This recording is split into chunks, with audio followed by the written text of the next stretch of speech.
Good evening, everyone, and welcome to the zoo. The minions with me this evening are Donkey. I didn't want to go first. Well, too fucking bad. You're going first.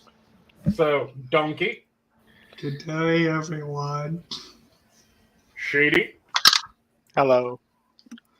Adam, Hello. and then it's been ages since I've had you on, and I can't remember whether you were made full or whether you're still considered a traveling. Which way is it, Lisa? Are you a full minion or are you a traveling exhibit? I have no idea. I'll leave that up to you guys. I think, let me quickly double check one thing because this is my method whenever I'm going. I can't remember if someone is. I think you're still a traveling exhibit. So, traveling exhibit, Lisa. Thank you. And of course, as it is once again a Friday, I'm the keeper for this evening, Sanguine. How are all of you doing tonight? Fantastic. Not too Nice bad. to see you. Always My better neck than wants to alternative. kill me. Shame that it's only a desire. And how about you, Adam? Yeah, I think I've been doing all right. Did Donkey say he has a bad neck? You said that his neck wants to kill him. Eee. The thing that I'm curious about is whether he's still trying to figure out what I said in response. Because I heard normally what by you now said. he would have gone, "Hey!" Oh, I understand what you said. I'm just not going to dignify it with a response. Okay, just making sure that you're still up to speed, that you haven't slipped back and are just scratching your head, or at least the thing that you call the head. So we have a variety of things that we could talk about tonight. Oh, I forgot to do the normal thing once I make sure that everyone else is doing well. I'm doing rather grand this evening. Finished making a dinner that was not planned, but absolutely fucking delicious. I have a trio of drinks spread out in front of me that I am enjoying. So, I completely forgot to get corned beef. I completely forgot to get cabbage. Which meant that I couldn't do the standard American St. Patty's of corned beef and cabbage. So I went for something that is very Irish, and I looked at what the fuck I had, found out that I had potatoes, mushrooms, onions, chicken thighs, and a bit of sausage. So, quickly threw together the chicken thighs in a simple marinade, boiled some potato after cubing it, and then tossed that into a hot pan to get it a little bit of color on all the faces. Got the mushroom cooked up, got the onion cooked up, cubed up the sausage, got it browned up on all sides, threw that all together, added in a couple things in order to flavor it a bit more. Absolutely fucking delicious. Sounds tasty.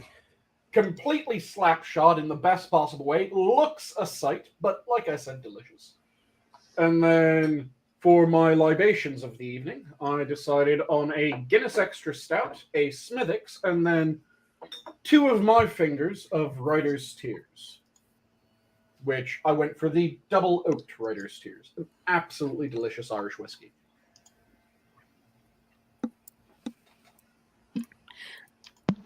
Yeah, I'm sober today, and corned beef was a week ago. So,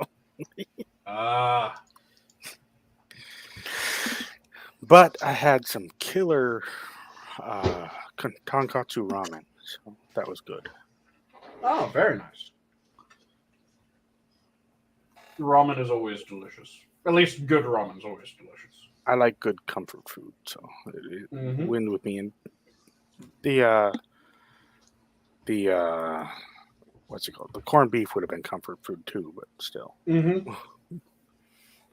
Yeah, if I had remembered, I probably would have done corned beef and some colcannon soup. Which, oh, go ahead. You started to inhale like you were about to speak. I'm debating asking a question, but it's just related to the title. Go for it. A finger's measure or a butt? So they're both units of measure for alcohol. Okay. Well, I figured the finger's measure was, but I've never heard of a butt as a measurement. So So- a finger's measure is a single shot of your preferred alcohol.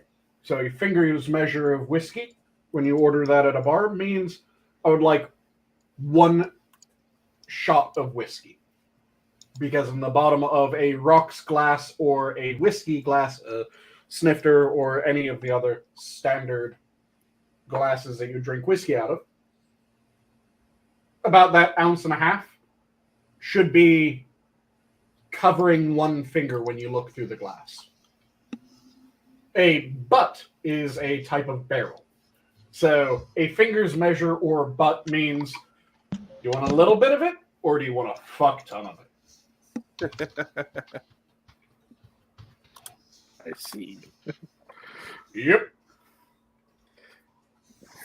Cannibalistic Wizard says a butt is the measurement that will put an Irishman on his butt. Exactly.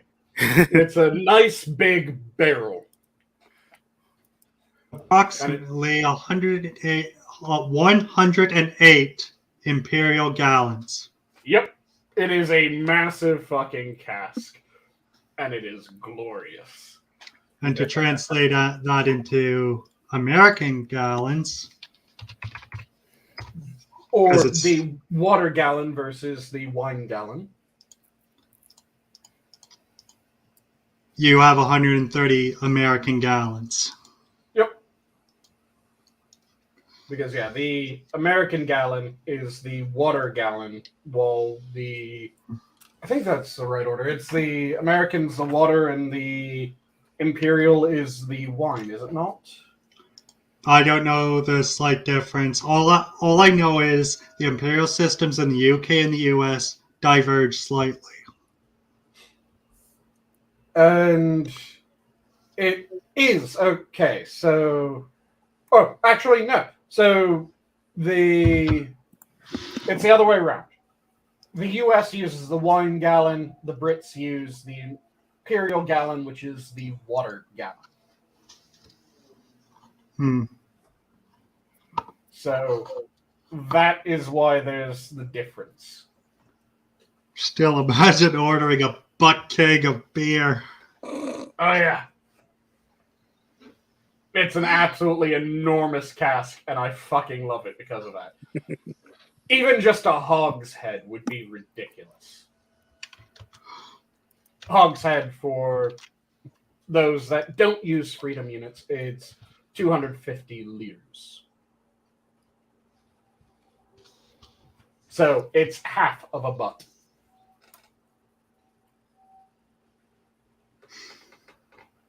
And like I said, just fucking glorious. But yes, I already went through how everyone's doing. Do any of you have any special topics that you're dying to jump into? Or shall I toss out one of the topics that I've found interesting throughout the day? Toss away. Yeah, I can't think of anything that I've been particularly. I kind of avoid things mostly. Do you know what grinds my gears? A great many things. Fair weather retards who think that they know better than a NFL GM on what to do during free agency. Is there any particular origin to this? Yes, the KC Discord server has had 3 of them for the last half week, and I am on. I have got myself muted for a day for thrashing it out at them. I have a feeling this is not the first, nor is it the last time that you've been muted for a day. Hold on, they muted you for a whole day? Are they allowed to do that? Yes. It's their server. And why did they mute you? Because I Met said donkey, have you not? some rather unscrupulous things. Scrupulous. As I said, you've met Donkey, have you not?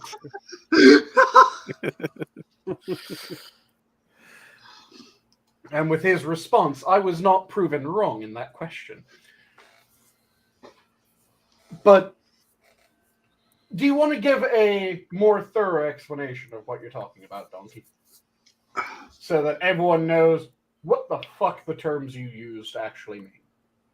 Okay. An NFL GM or a league general manager is a person who makes all the decisions about the front office, who to sign for the next year, who to release. A lot of the fundamentals of the trade go through them. Mm-hmm. Free agency is the period in between the end of the season and the draft where people's contracts are either A, renewed or not renewed. Not renewed player contracts become free agents. Right now, they're in the restricted process, which requires teams to contact each other about sorting stuff out. At the end of this period, about a week before the draft, they become unrestricted. Anyone can talk to them, no compensation. They're effectively separated from their teams entirely at that point. Mm-hmm. What has occurred with Kansas City, specifically my team, is unlike most other teams, Kansas City hasn't done any big signings yet and has seen quite a few releases. Now, to the uneducated mind, that sounds quite unfortunate. But Brett Veach, Kansas City's general manager, probably has everything under control. He's been to 3 Super Bowls in the last 5 years and won 2 of them. So I trust him more than some neckbeard on Discord. You leave my facial hair out of this. Nice. Hold on. That dude with the neck beard has a really good design going with his YouTube videos, so I kind of trust him. It looks like he has a good lead on whatever they're trekking. And we do have to admit that neckbeards are far superior to the douche chin strap. Still, none of them compare to the credentials of Veach. I was really hoping that you're going to say still and then name an entirely different style of beard as the far superior beard. I mean, anything Still, that's... none of them compare to the full-blown fucking wizard or angry dwarf beard. Exactly. Go full or don't try. But for those who still are going, okay, so what the fuck is he saying? It's the football equivalent of an armchair general in the offseason. Yep. Yeah. Because you have armchair quarterbacks, which is their standard season armchair generals. But then you have the ones that he's referring to, which are the off-season armchair generals, who are saying that they know exactly who needs to be bought up, who needs to be snagged, what the team needs to do in order to win the following season. And the thing that is so common with damn near all of them is they've never done the fucking job. What do you mean, you know how the hell even to the do very the few who job? You've have. never done it. Even the very few who have, barely any of them have credentials like Belichick or a Veach or insert other name here. Mm-hmm. And yes, Belichick is GM and head coach. He does both jobs. Mm-hmm. So yeah, it's a goddamn armchair. Fucking generals. Especially when it's in a situation where you're going, okay, yeah, this is clear that they fucked up. It's one thing to go like, yeah, the withdrawal from Afghanistan, good fucking God, that was shit. Because you don't need to have any experience to realize, yeah, that was shit. Even if that was one of the best ways that they could have done it, there has to be better ways. than how it ended up. And they really should have spent some time. And it's not even that situation. It is very clearly just fucked from the get-go. So this is not dealing with a situation like that. This is dealing with a situation where they've won routinely and you're going, man, they've been doing garbage. Yeah, the lack of a major signing does get me a little antsy, though. But I trust in Beach. At least until such time as he gives you a reason not to. Not making the playoffs next year would be certain enough reason. Yeah. Because you should only ever trust in someone so far as they've proven themselves trustworthy. And you prove yourself trustworthy by following through and achieving.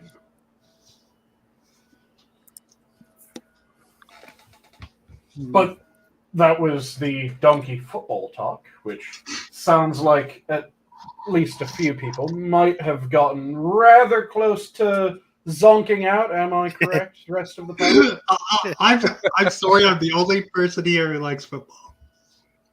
Bitch, I played it for 12 fucking years.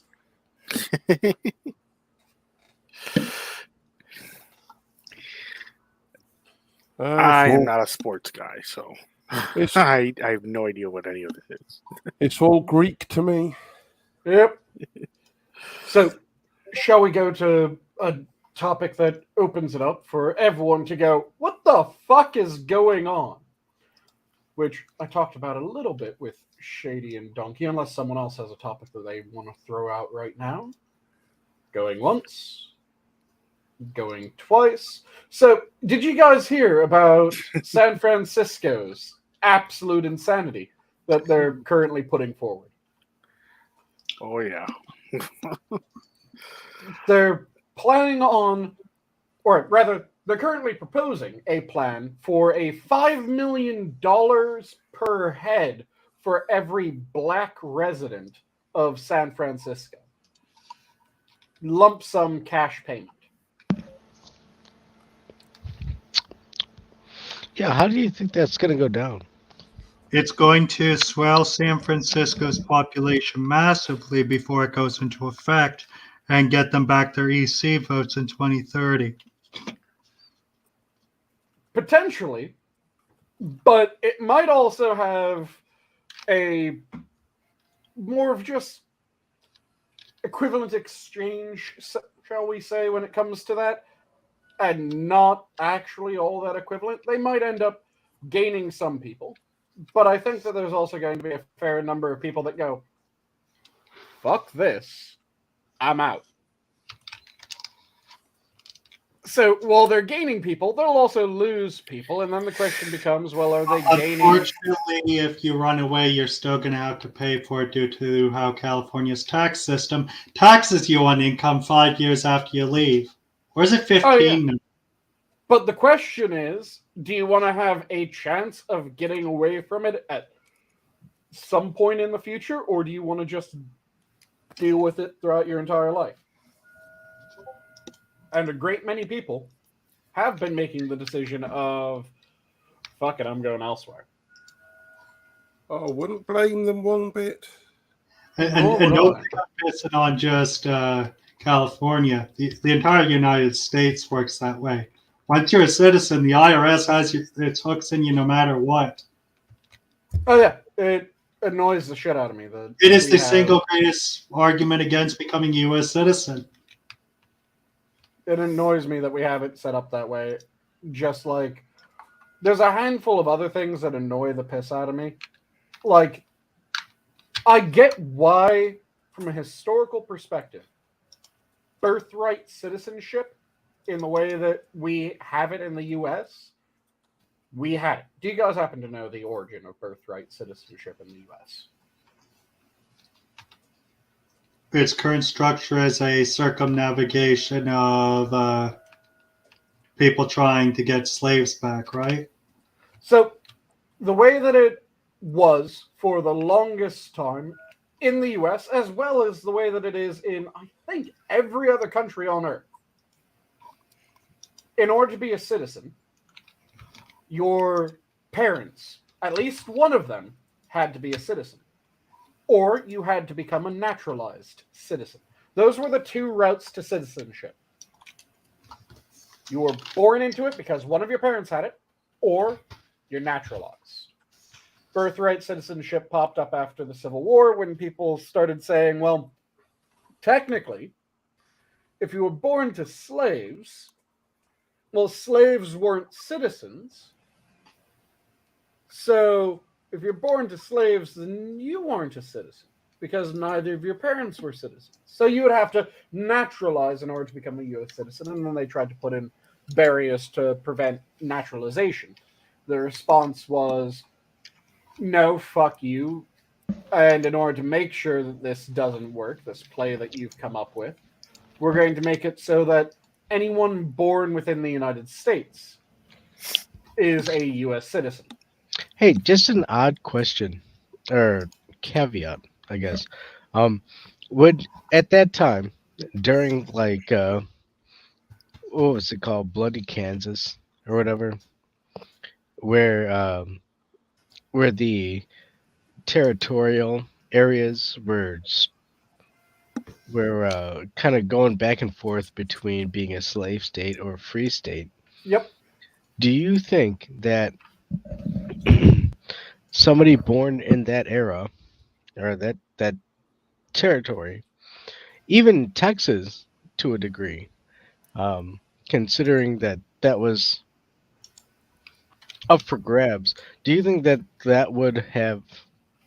I mean, see, this is why it's so complicated when in terms of what exactly the Civil War was being fought after, and Oh, yeah. The univariant analysis of the Civil War is ridiculous. Saying that it had nothing to do with slavery, equally ridiculous. It had a number of factors, slavery being one of them. The Now, primary would have it happened without behind slavery? war. Probably doubtful. Would it have happened without the other causes? Doubtful. It's slavery and the other causes that resulted in the Civil War. Which is why it drives me crazy every time that I hear people say, well, it was just about this, or just about that, or it had nothing to do with this. No, fuck you. It had a whole host of different things that led to it. Slavery was one of them. Slavery was one of the largest ones of them.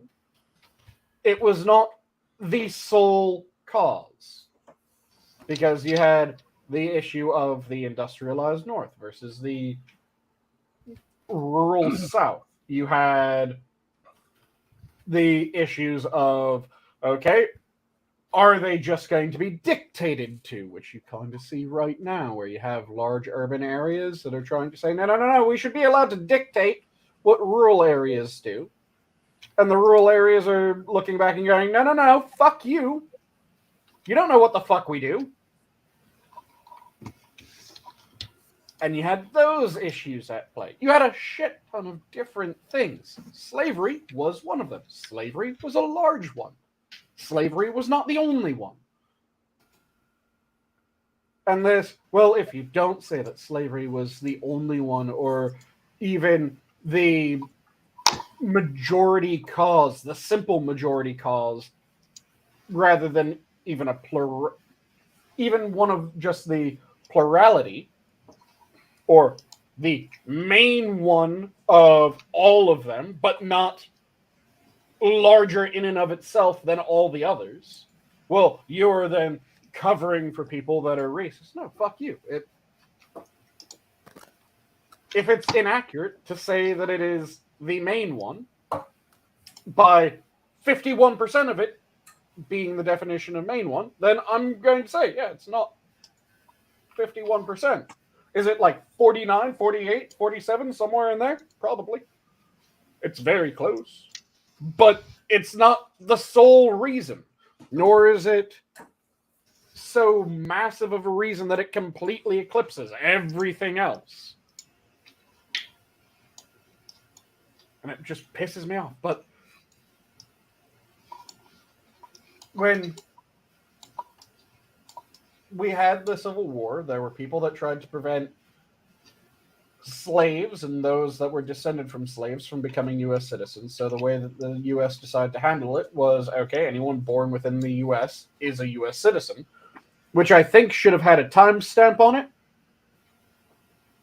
And it should have been anyone born within the U.S. from now, or previous to now, up until 20 years from now, is a U.S. citizen. And then anyone that is descended from a U.S. citizen thereafter. Or anyone that's a naturalized citizen thereafter. It should have had a cutoff date for the... You were born in the U.S., you're automatically a citizen.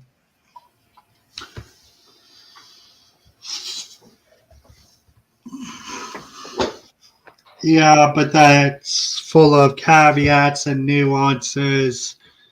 And considering the government that propagated and, Well, it from a isn't certain even... point of view, was the instigator of the war, effectively trying to ram what is in effect a constitutional amendment around the other two branches of government at the cost of 625,000 lives. Yeah, That but which constitutional one... amendment being once in the union, you can't leave. Which one is a more extreme fix? A birthright citizenship up until a certain point, and then it reverts back to if your parents are a citizen, you're a citizen. If you're a naturalized citizen, you're a citizen.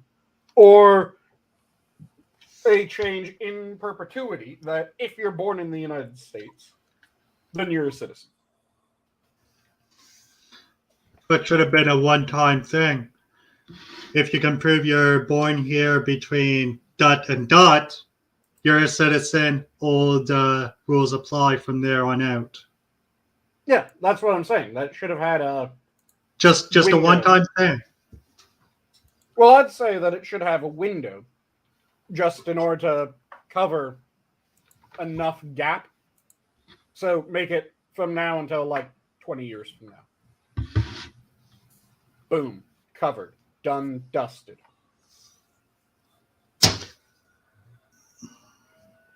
Make sure that everyone's covered by that. Good to go. Revert back to parents or naturalization.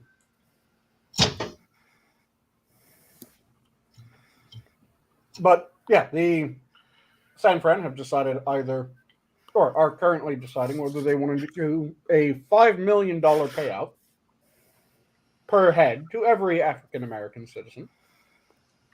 And fucking, I'm just going to say black because I hate hyphenated Americanism.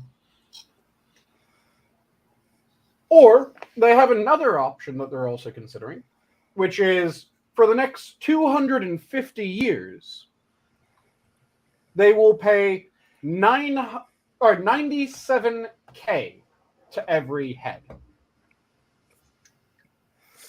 Yeah, I just want out of this state. Yeah, all of it's just stupid.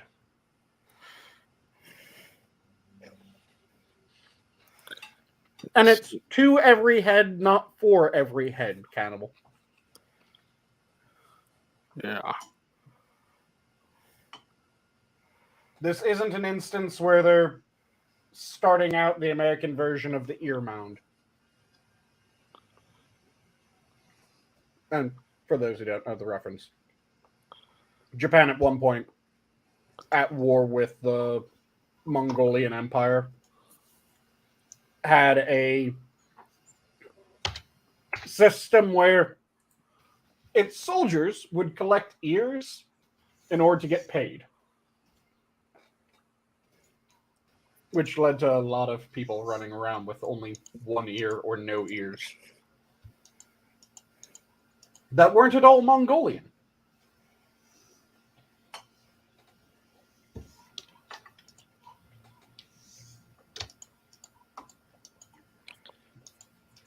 And then there's So that was one thing that just wanted to raise as a what the fuck. See if anyone bid on that. Doesn't seem like anyone's overly keen on that. No, it's just I saw it a couple days ago, and I seethed, and I'm done seething. So I got nothing else to do. I was born in this state, and I don't want to leave my family behind and all that crap. So I'm kind of stuck here. You already exhausted your ire. Yeah.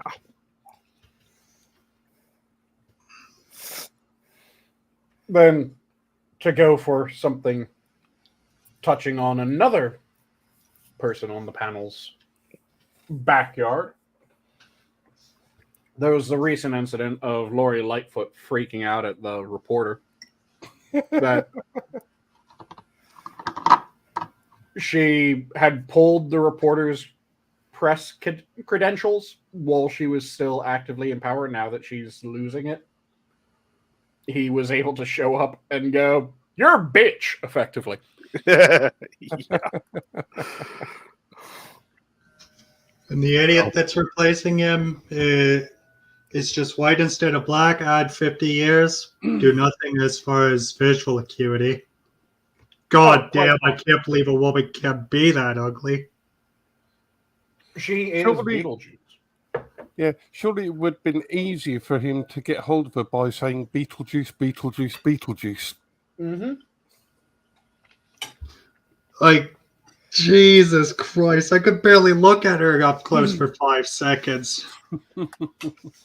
Well, the good news is you only ever had to look at one of her eyes.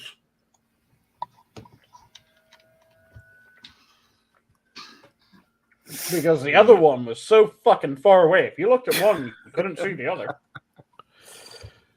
Yeah.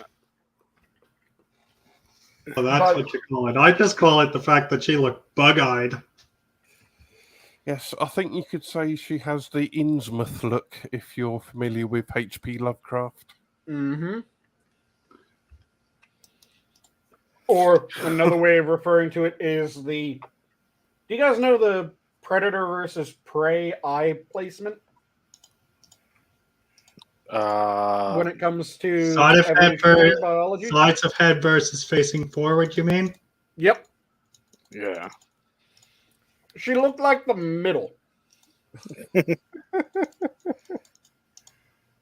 Where it hasn't quite become predator vision, but it hasn't quite left prey vision. It's just kind of at this awkward 45-degree angle out. Her father slept with the fishes, literally. Yep. Wow. Wowza. Yeah. Considering the corruption of Chicago politics, that's probably correct. Mm-hmm. And that's another thing about the incoming mayor. If he's not already paid off by the mob, he's about to be. Mm-hmm. Here's the thing. From what I understand, they're both backed by unions, and, well, you kind of know where they lie. Oh, At yeah. least in Chicago. And California, and everywhere else. I don't like unions, period. But that's me. Unions had a point. They quickly became corrupted, and they quickly became too big. I have the same problem I have with unions that I have with activist groups. Is they may start out with a good goal in mind, but Mhm. once the goal is either met or exhausted, they fail to realize that the purpose has lived its usefulness, and they don't disband. They find more reasons. Like they try to justify their existence through anything. So I You're don't. more gentle in your assessment than I am when it comes to that. Well, Because I absolutely agree that they outlive their usefulness. I don't think that it's a blind and bumbling thing that they start trying to Oh, no. justify their existence. I don't either. It's Okay. they basically created careers out of it, so Yep. they have to. they don't blindly do it. They do it because they need to. Otherwise, they have no other job opportunity. Mm-hmm. It's kind of like there's also this misunderstanding of what resulted in a massive change in how things worked. For instance, have any of you ever heard of the Poison Squad? The what now? The Poison Squad. No, Don't I have think not. so. So, you know the turn of the century when there were all these changes in food and manufacturing? It was the start of the FDA and a lot of the consumer protection laws in the late 1800s, early 19. Ringing a bell for anyone? Yay, No. nay. No, I'm not a history guy. So Donkey, do you know what I'm talking about? Poison squads. So, in the kind of mid to late, it's actually more late 1800s, we had a lot of problems with food manufacturing. This is around the same time that Ulysses was published by Joyce. And there was issues with contamination in food, issues with how food was being packed. So there was during trying to remember the name of the conflict the Rough Riders were in. Donkey, do you remember off the top of your head? Roosevelt's Rough Riders? That's Yes. the Spanish-American War. Yes. So during that war, a lot of the food that was sent to our troops ended up arriving. It was expired. It had horrendous taste. There were lead was used to seal the cans and had dribbled into the food. Bunch of issues. So Roosevelt was very sensitive to this issue because fuck you, you almost poisoned my troops. But he also had the view of some of the things that people were saying he originally thought were being overblown and were just attacks on business. One of the people that was very much we need to mandate how business can function, we need to mandate food, we need to deal with these issues, was a man by the name of Wiley. He was a chemist of some renown at the time. It was Dr. Harvey Washington Wiley. That was the name. And he was a chem professor at Purdue University. He did a lot of other things prior to this, but he looked at a bunch of different food practices and he said, this shit's going to kill us. Because there were certain chemicals that were being used as preservatives that were being used at the safe levels, according to the people using them. And he said, no, this is probably not the safe level. So he put together a group of people with the help of the federal government that he called the Poison Squad. It was a bunch of healthy young men that he fed food that had the safe levels of all these different chemicals in them. And he kept track of all their vitals. So took their vitals at the beginning of the meal, at the end of the meal, and frequently throughout the entire process, trying to demonstrate the harm so that the safe levels, as were being reported, were actually causing. Since a lot of things like borax, benzoate, formaldehyde, salicylates, and a handful of other chemicals were being used in food preparation at the time. He had limited success during that. But Wiley did actually solve a large part of this problem. The thing was that he had limited success when he was part of the government. Then Ulysses came out. That was one of the big things that made Teddy Roosevelt go, okay, no, we actually do need to fix our meat packing. He thought that some things needed to change. Then that book came out. He read it. He found out that the depictions in that book were realistic, and he went, okay, fuck you guys. We need to fix this shit. So he pushed through some things in order to fix it, and the meat packing industry was already trying to damage control from the publishing of Ulysses. Then, after Wiley left the government employee, he ended up being hired by Better Housekeeping. And that was where the majority of his actual effect was felt, because he started recommending different products over other products, because he would look at what the additives were, he would look at what the safety was, and he would advise housewives all over the United States, don't go for this product, go for that product. Avoid this one, use this one instead. And he would give different brands his Pure Foods stamp of approval, which caused a massive shift because the companies that got the Pure Foods stamp of approval saw massive increases in their sales, while the companies that didn't saw decreases. And that was where a good chunk of his effort ended up actually coming to fore. But he was the guy that tried to have the federal government sue Coca-Cola, and it failed miserably. He also tried to push for a pure food bill, and that failed miserably. Pretty much everything that he did as part of the government ended up petering out or being twisted. It was when he got into the private sector that he ended up really having the effect that he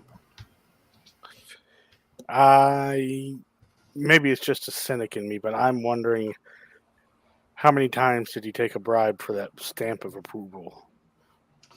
And it's possible that he might well have, but with how single-minded he was in trying to pursue this shit, I would be more surprised than not if he had. Knowing what I know about the Better Business Bureau, I'm of a mind with Shady on this. And I'm well aware business and this organization are different, but same idea. See, the thing is that talking about modern versus old too, so I think that that's again an example of something that outlived its utility. Yeah. Or outlived the spirit of it, because when you have a bunch of people that are damn near fanatical in we need to hold businesses to the fire,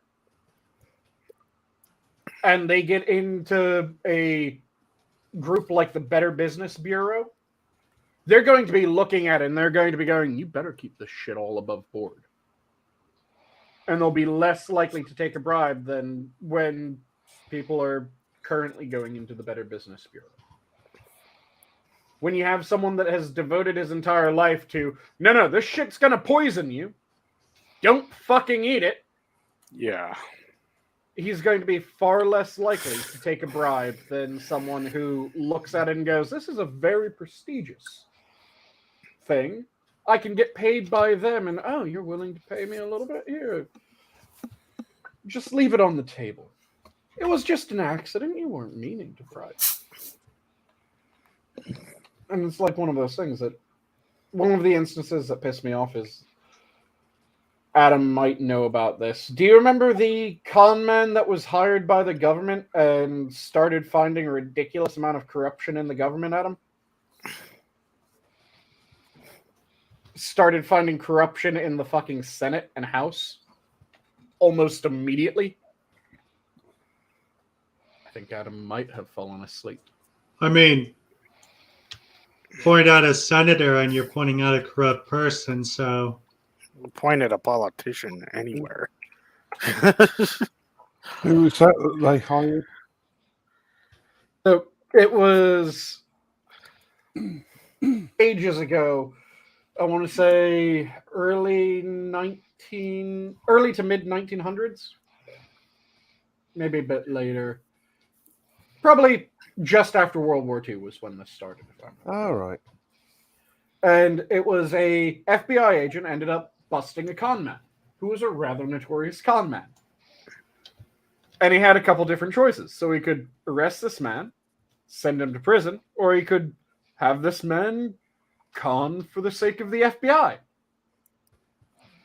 He decided on the latter. It wasn't Frank Abagnale, was it? Let me quickly double check. That name sounds familiar. So I know that's one sort of con guy who wound up joining the FBI. Was this the one? Because that name sounds very familiar.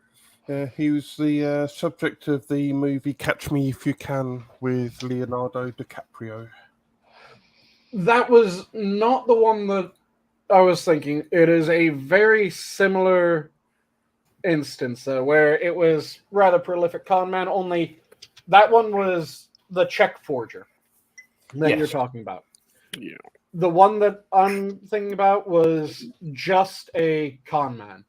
All he did was he would go in and he would become friends with everyone. And he would arrange deals, and they would be all too happy to give their dear and personal close friend the amount of money that he was looking for, and then he would disappear. So he was caught by the FBI, and he was taken in, and the agent who had found him decided to use his new asset. So what he did was he started talking to the guy and going, okay, so either you can go to prison, or we know that there's a lot of corrupt people in the government. You know that there's a lot of corrupt people in the government. Everyone fucking knows that there's a lot of corrupt people in the government because the government is naturally corrupt. If you can find evidence that people are corrupt, if you can meet with various officials and get audio recordings of them being willing to take bribes, that'll count as your sentence. You won't serve a day in prison. If we find out that you fake any of this, oh, you're fucked. Royally. But if you're able to, without coercion, without threats or anything like that, find out that, yeah, these people are fucked, these people are ridiculously corrupt, then, yeah, you don't serve a day in prison. And I just looked it up. It was Abscan was the name of the sting. Yeah. I have a question, though. You said in the beginning that he started finding left and right corruption. Did he fake any of it? The thing is that, as far as we can tell, no. So I pulled up the Abscan because I was able to find the name of it. It was in the 1970s, 1980s, so a bit after World War II.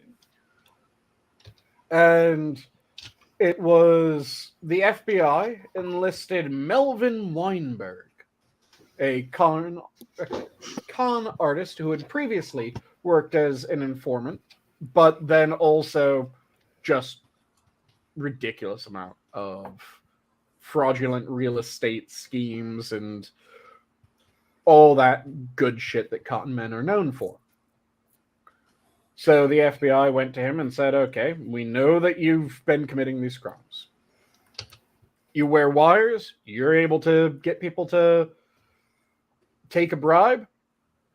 Fantastic. So what happened was he wore a wire and he set up everything to have background papers. And this was, again, the con man doing this, where he was going to these individuals in various areas as a U.S. representative for Abdul Enterprises, a fictitious company that he made all the paperwork for.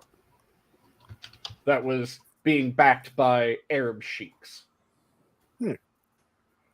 So he would talk about how there are shit ton of untapped oil sites that they would be able to do, but he needed to make sure that everything would be receptive on the US side, and there was some issues.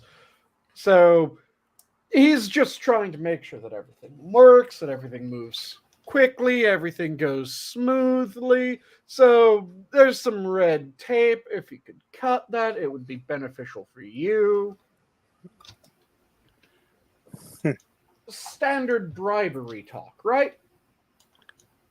And he would get a lot of people that he would start speaking in those ways, and they would cut him off and go, "Are you honestly thinking that you can bribe me for $20,000? Or insert dollar amount here?" And when they did that, he would immediately respond, $20,000? No. I'm talking about a gift of like 50. And then people would start negotiating. And when they were negotiating, and throughout this entire process, he was wearing a wire.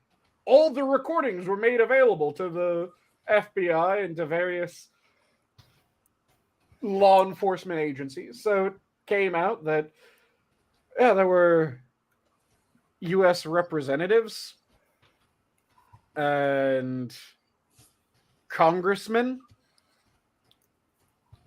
senators that met with him, and not only did they get audio recordings of many of these people, but they had set up the room that they were going to meet this dude in for video recording.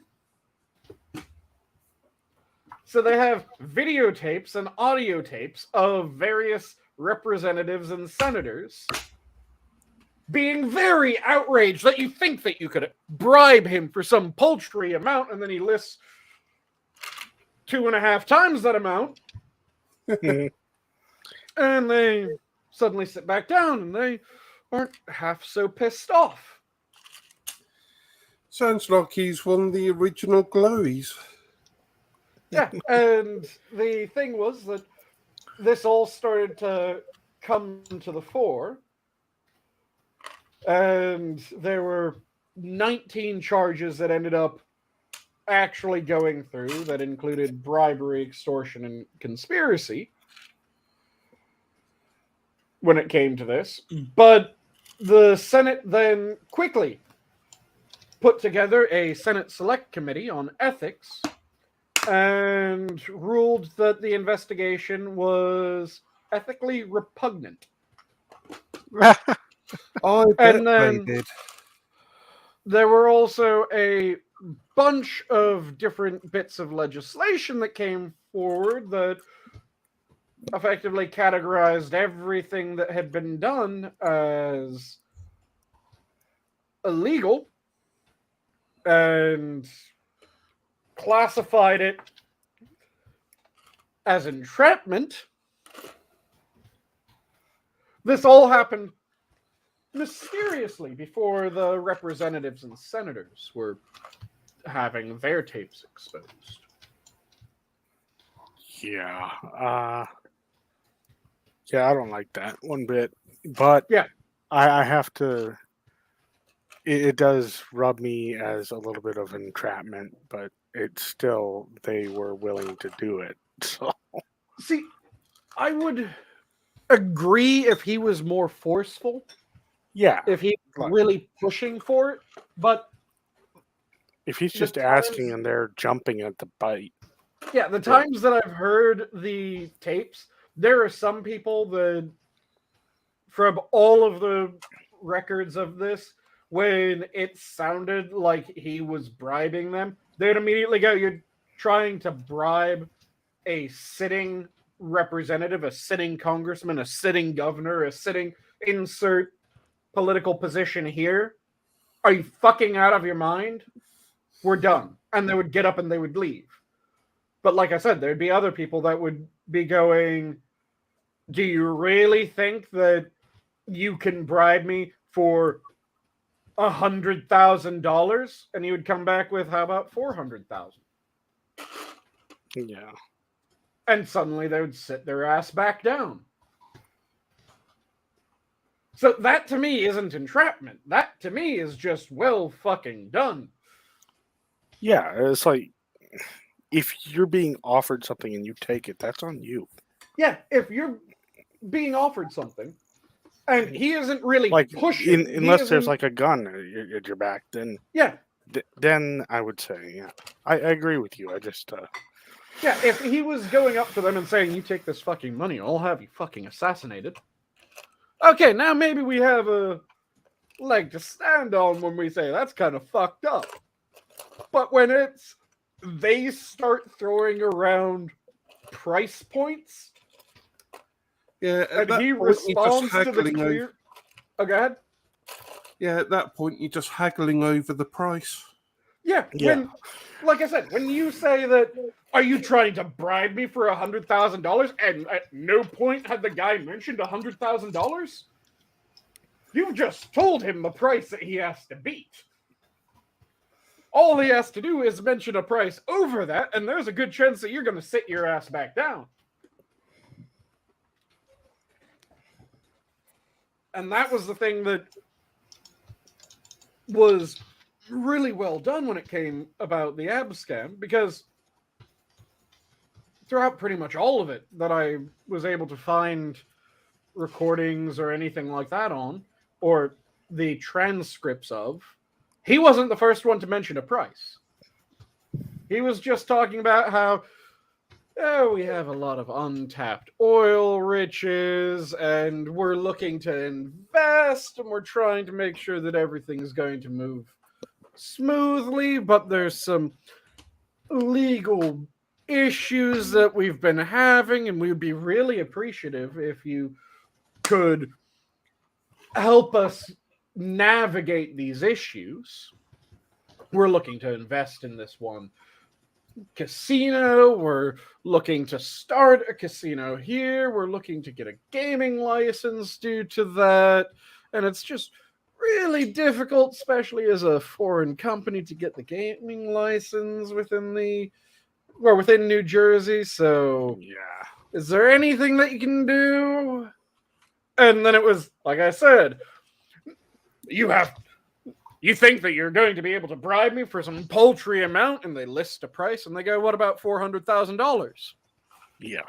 Which was the exact price that they ended up saying. And yeah, Weinberg met with the then mayor of Camden, Angelo Ericetti, who was also a state senator, and Ericetti agreed to a $400,000 bribe. And then not only did he agree to a $400,000 bribe, Ericetti was so overcome and grateful for the additional finances that he even compiled a list of other politicians that he believed might be susceptible to bribes, that might also be good people for Weinberg to meet. Birds of a feather flock together. Yep. Yeah. And each of the deals was slightly different. So he met with 2 representatives from Pennsylvania that promised to ease the fake sheik's immigration troubles in exchange for cash. He met with a senator who offered to assist Abscam in a second fictional chic attempt to invest in a titanium mine, which was some legal bullshit with foreign investment at the time. So he accepted a multi-million-dollar bribe in order to get this investment through. Each of them, like I said, they didn't have their arm twisted. It was just this, it'd be really helpful. You can't bribe me for such a small amount. What about a large amount? Okay. I accept this large amount. And then, oh no, this was entrapment. This was clearly fucked up. This is something that can't be allowed. And I'm going, it just was talking. He didn't threaten them. He didn't do a goddamn thing. He's on video, on audio recordings, talking to these people, never naming a price until they name a price, and then doubling or more their price point. And they suddenly accept it.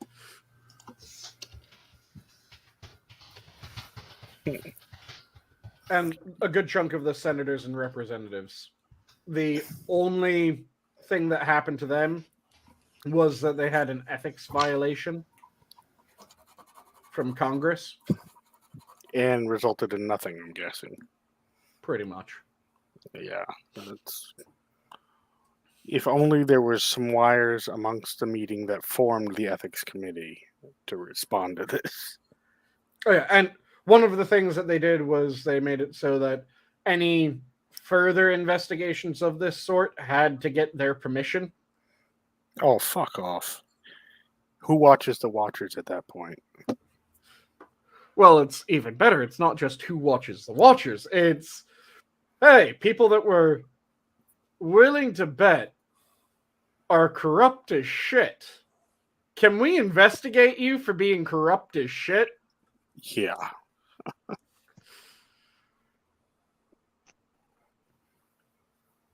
But it's just absolutely ridiculous that all of this came forward. And there was a movie based on the events. It's not a one-for-one, but American Hustle is actually based on the events surrounding Abscam. Yeah. I wouldn't watch the movie only because it's like that. I want some justice at the end. Yeah. And the fact that, well, lower level officials got justice, they made sure that fucking no one else did. So there were a few of the representatives did get punishment. I'm reading through to make sure that I'm not overstating.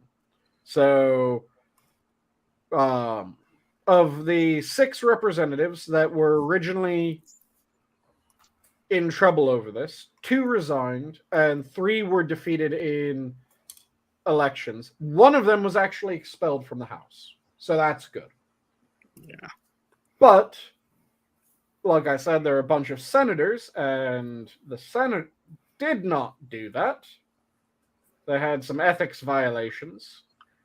And then, like I said, there was the special committee that looked into it, said that the investigation was ethically repugnant, and then there was also a House hearing on this. Let me quickly double check that I saw that right. So, yes, the House convened a series of hearings on FBI undercover activities that concluded with a harsh critical report issued in the wake of it. Because how dare you look at us for corruption? Yeah, you found a shit ton of us were corrupt. How dare you? Yeah, peasants don't dare look down upon us type thing. Yep. It's what's sickening me about current political climate is because they become so blatantly bold about a lot of this shit. Yeah, thing that pisses me off is the how dare you refer to someone in my office this way. Bitch, you work for me. I can refer to you however the fuck I please. If you want respect, fucking earn it.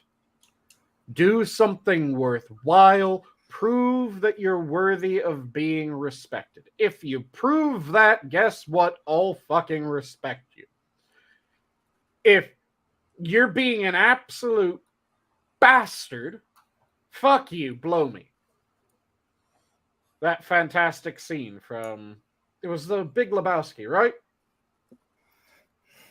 Some of the greatest things in the world are based off of fuck you, blow me. The American government is based off of fuck you, blow me. The revolution was fuck you, blow me. You have a nation that's the most powerful nation in the world. You have the most powerful navy in the world. You have the most powerful military in the world. Fuck you, blow me. I did wonder where that clip was from. Yeah, I think it's the Big Lebowski that clip's from. And it's just this rant of how everything great comes from the idea of fuck you, blow me. It's not Lebowski. Okay. Rotten Corpse. What movie is it? Because I know it was Goodman. I thought it was Lebowski because it looked very similar to Goodman's character, and I always confuse Lebowski and there's one other movie that Goodman was in, and he looks very similar in each. I'm looking it up. Okay, don't look that up. Did you just look up fuck you, blow me? I'm not answering that. Thank you for answering that in the roundabout way. Yeah, I mean, I mainly know that from a donation on the AAA stream. Yep. Movie quotes. Maybe this will help. Gambler. It's the Gambler? Let's see. But yeah, it's a fantastic rant, and it is just that idea of fuck you. You're Okay. It says, yeah, his character's name is Frank, I believe. okay. But yeah, it's this whole thing of the presidency is respected because we've had a lot of great people in the presidency. And we had a lot of great people early on in the presidency, which caused... Okay, yep, I'm seeing the Gambler as well. Yeah. If you go to IMDb, they usually have memorable quotes like that, and they did have that one listed. Yep. I just didn't want to read it out because it's like a conversation. Oh, yeah. It's a fantastic scene, though, where it's just this, fuck you. And it's this extremely important thing that the presidency was respected because we had amazing people as president. We had Washington. Washington was a goddamn ridiculous son of a bitch when you look into him. When you have an entire nation looking at you saying, please be our king, and you go, what the fuck? I said no goddamn kings. Do you know how much moral character that takes? You're being offered all the power, and you turn that shit down?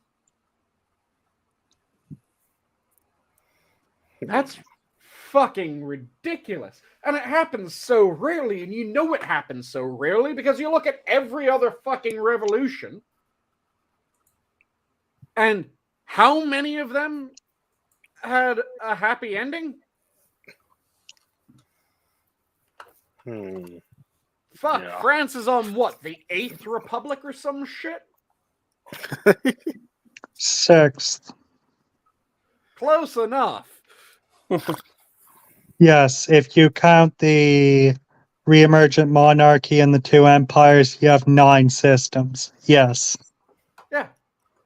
And the thing was that they just keep on collapsing because, first off, they collapsed early on because, unlike the US Revolution, where one of the main reasons why the American Revolution was as successful as it fucking was they kicked out the minimum that they possibly could. It was, fuck you, we don't want the crown. But we have governors that you elected that are capable. Yeah, we'll keep them.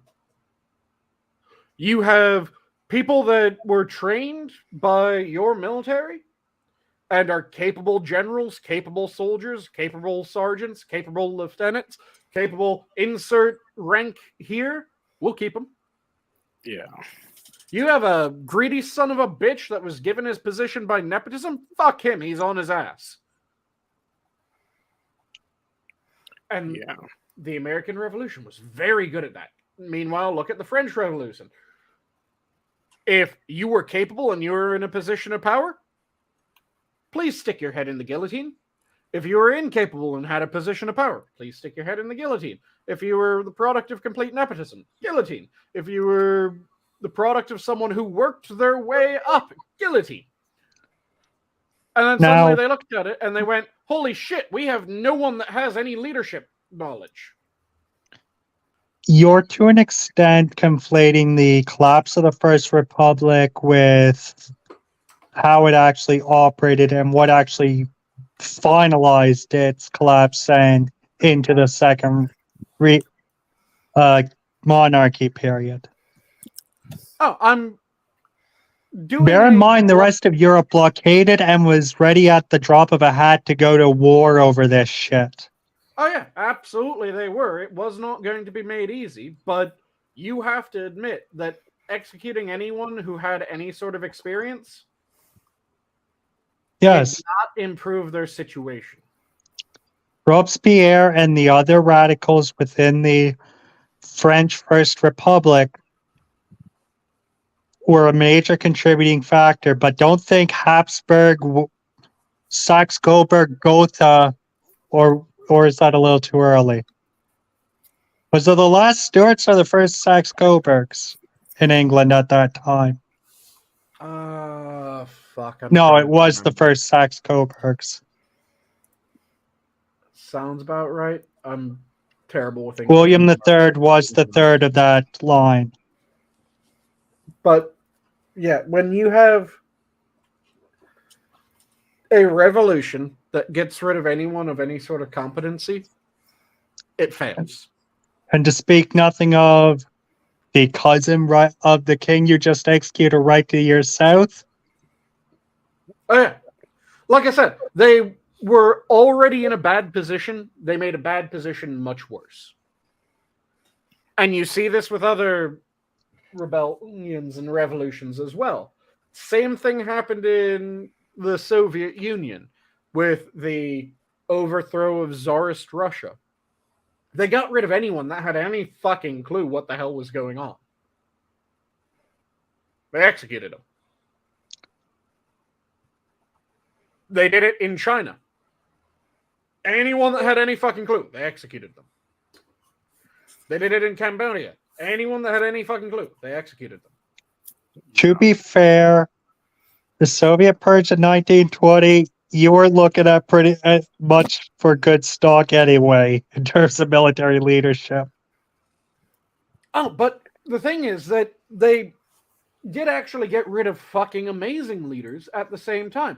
Fucking hell, the person who won World War II for the Soviets, the main goddamn Soviet commander that was in charge of the mechanized push that ended Zhukov, up breaking... yes, I'm well aware that afterwards Stalin tarred and feathered him. Not afterwards. The dude was pulled out of a gulag in order to fight the war. Really? He was a victim of the 30s purges? He was in a gulag after he was a capable military commander very early on in Soviet timeline. Stalin came to power. Stalin went, holy shit, this guy's ridiculously capable. That scares the shit out of me. And threw him into a gulag.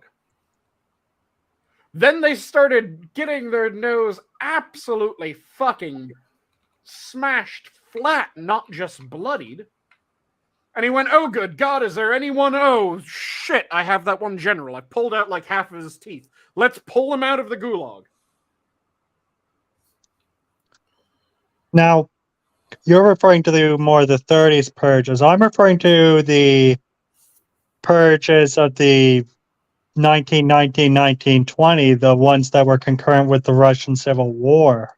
Oh, yeah, like I said, no, this was There wasn't recurring much thing. good officer stock in the last Tsar's regime.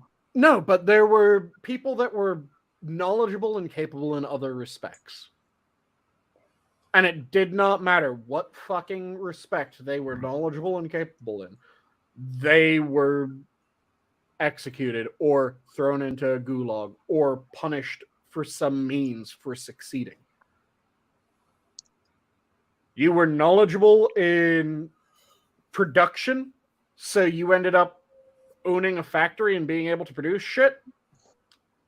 That sounds like some bourgeoisie bullshit.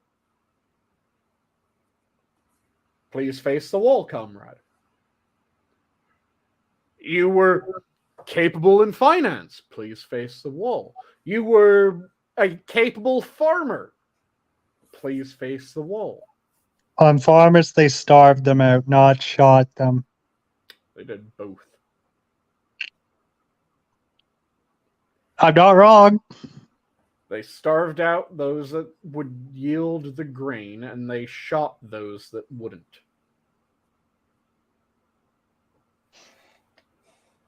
It was, like I said, if you look at revolutions, the revolutions that fail miserably time and time again are the revolutions that go, we're going to change everyone.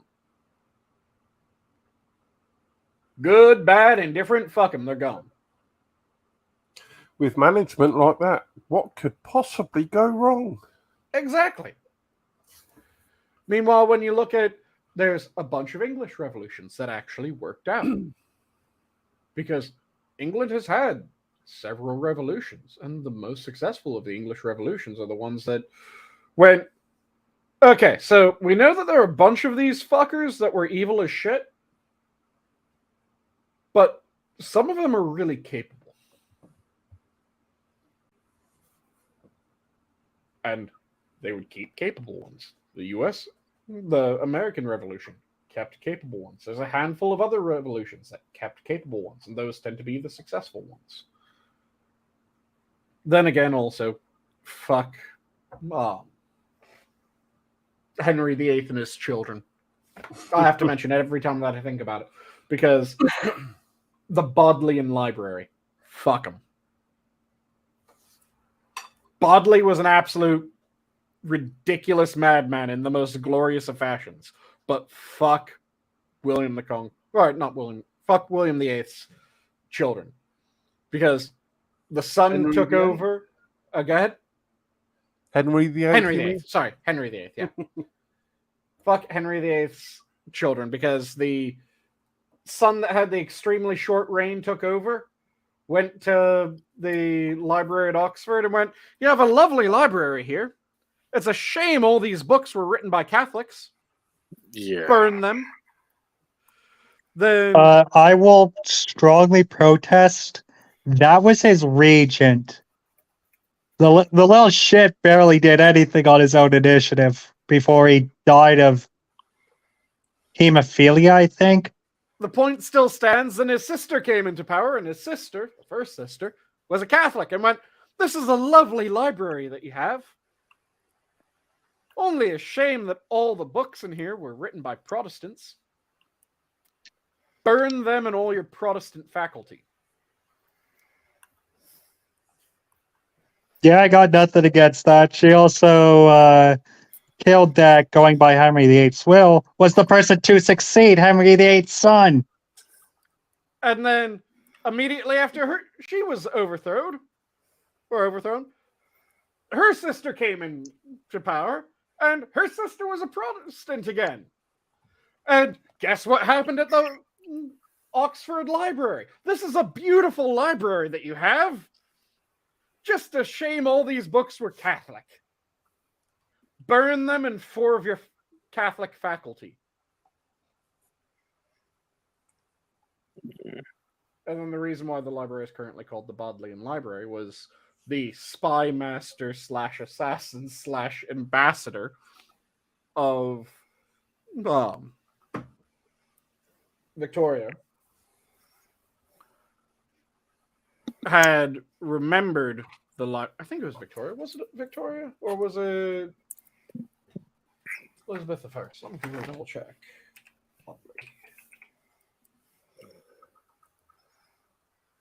Thomas Bodley. And he served under which queen? So he served under the 8th for a while, and then he served primarily under who the fuck? I forget the order. But yeah, he served under the 3rd daughter as well. And he had remembered the library before it started getting burned by all his fucking children, and thought that it was a shame that it had been burned. Had acquired a ridiculous fortune by being an ambassador, spy master, and assassin to the crown. So he just started pouring money into Oxford Library. And not only did he pour his money into the Oxford Library, but because he was the ambassador, spy master, and assassin master, he went to everyone else that he knew and he went, "Hey, it'd be really nice if you donated." And when a spy master, assassin master, and ambassador comes to you and says, "Hey, it'd be really nice if you donated," your response is, "Yes, how much?" It was Liz the First. Okay. I thought it was Liz the First. I just need to double check. All right. I think I should depart for now. So I'm getting kind of sleepy. It is I don't want to also fall asleep on the stream. It is also nearing that time. Does everyone else want to continue, or should we just call it? I don't mind. Don't mind in which direction? Or no opinion at all? I'm easy either way. Donkey, you're a decider. I'm ready to turn in. Besides, I've dealt with enough of this royal slander. Hey, I said Bodley was a fucking awesome man. It's just that the 3 fucking children right back to back fucking destroyed an amazing library that had received over 300 goddamn manuscripts, illuminated manuscripts. And as I said, you leave the boy out of this. It was his regent that did most of that shit. The other 2? Yeah. No argument, but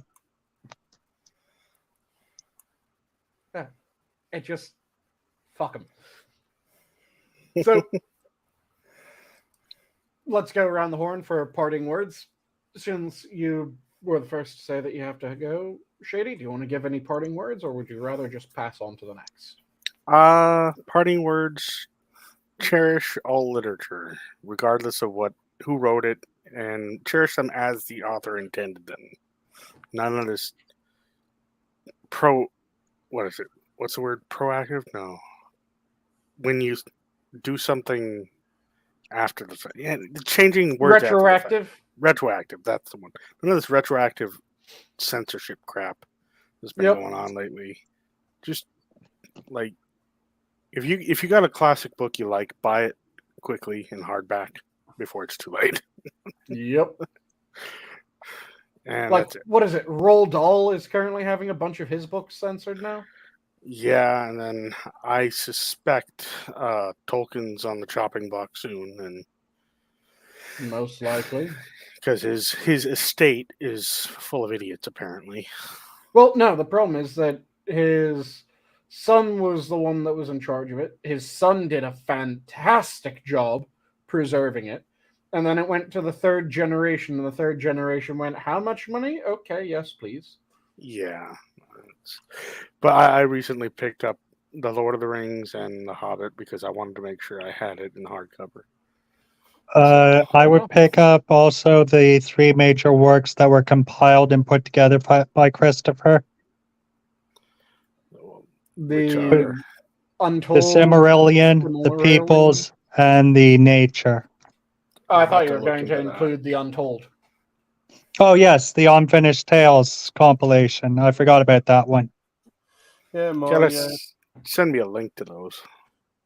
or my something. dad has, I think, second edition Ooh. Lord of the Rings trilogy in hardback. Nice. I don't have a link on hand. I switched to mobile, but it wouldn't it's be not hard to urgent. find. But yeah. Anyway,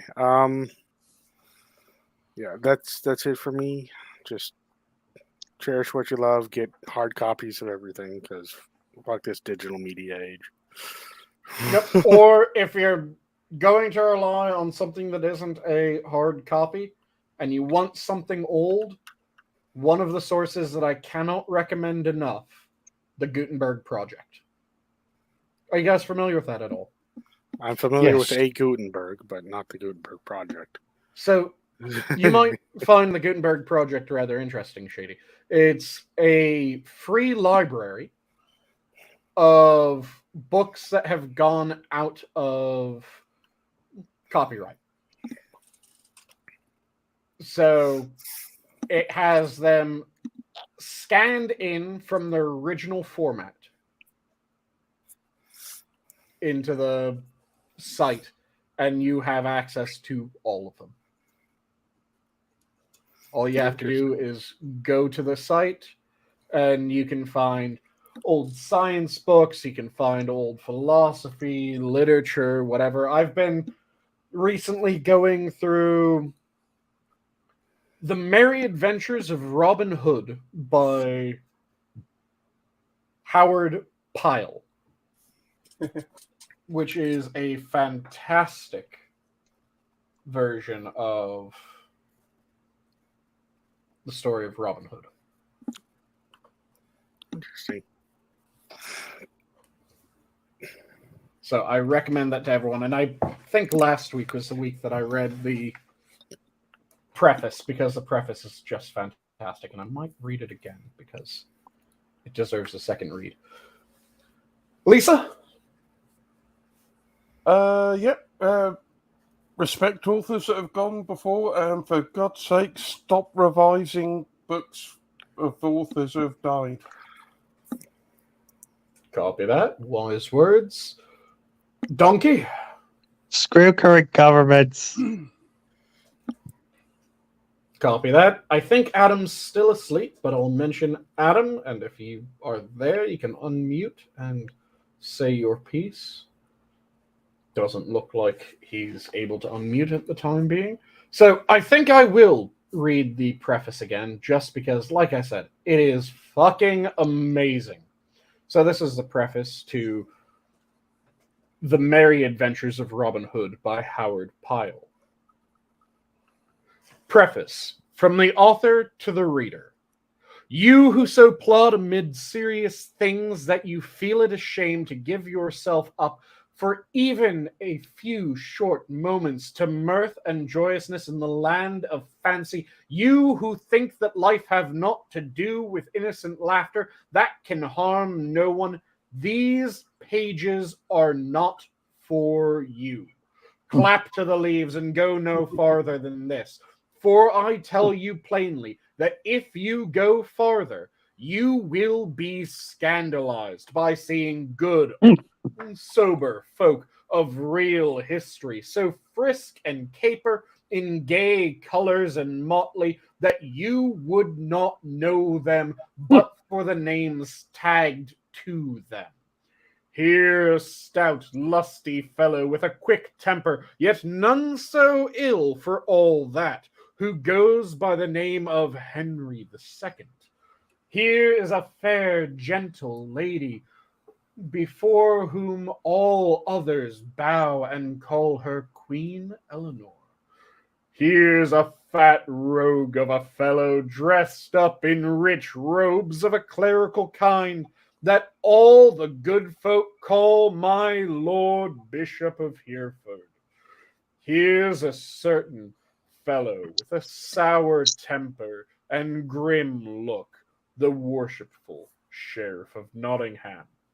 And here, above all, is a great, tall, merry fellow that roams the greenwood and joins in homely sports, and sits beside the sheriff at merry feast, which same beareth the name of the proudest of the Plantagenets, Richard of the Lion's Heart. Beside these are a whole host of knights, priests, nobles, burghers, yeomen, pages, ladies, lasses, landlords, beggars, peddlers, and what not, all living the merriest of merry lives, and all bound by nothing but a few odd strands of certain old ballads, snipped and clipped and tied together again in a score of knots, which draw these jocund fellows here and there, singing as they go.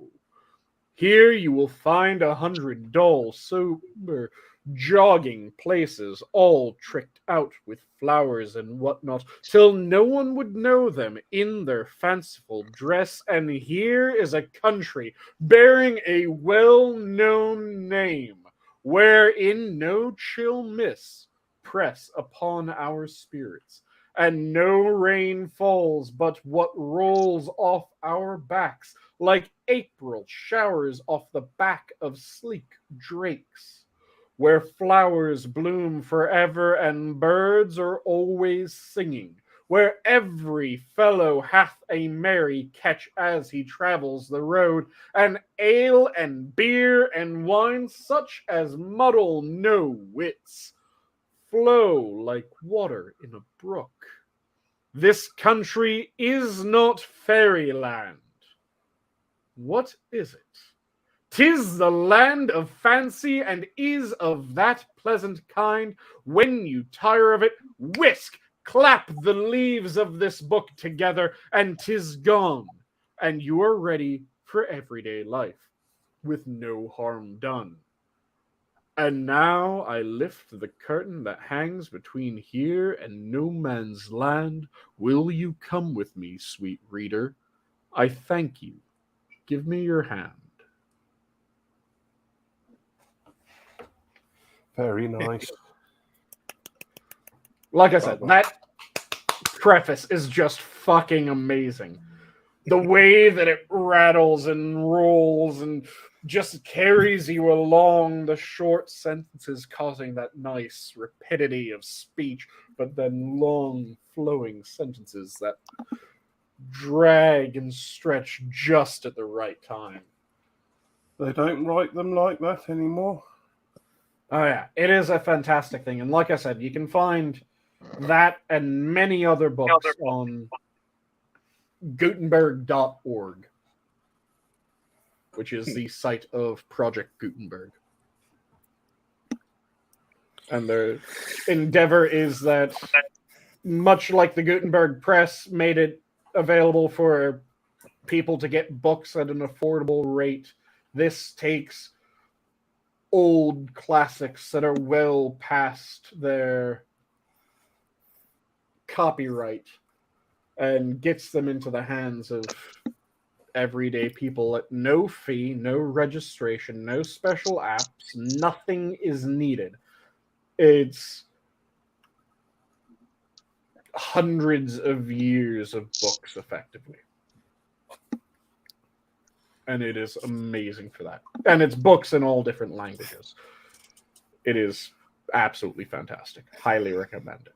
But with that, It is that time that once again the zoo draws to a close, and so good night, everyone. The zoo is closed. This is when you say goodbye, people. Yes. Viva la revolution. Donkey, you gonna say goodbye to the good people? Bye. And because there is a request for a link, let me quickly snag this link and paste it in chat for all to see. And if you would like a link to the very Robin Hood that I was just reading the preface of, and like I said, this one is a rather fantastic telling. I've been reading through it out of my own amusement recently. There is the link to that one. Yeah, what you said does remind me of there's a website. I can't remember the name of it, but it's full of public domain audiobooks. Oh, very nice. If you remember that, please do share it with me. But like I said, I think this is the end of the show, unless you're able to snag that link really quick. LibriVox. Oh, I LibriVox. will put the link in chat for you. Fantastic. But with that, again, good night all. And enjoy your night. Remember to take a few moments to just do something fun and interesting. Not everything has to be serious and sober. Good night all. Good night, everyone. Night. And now click and wait for this to actually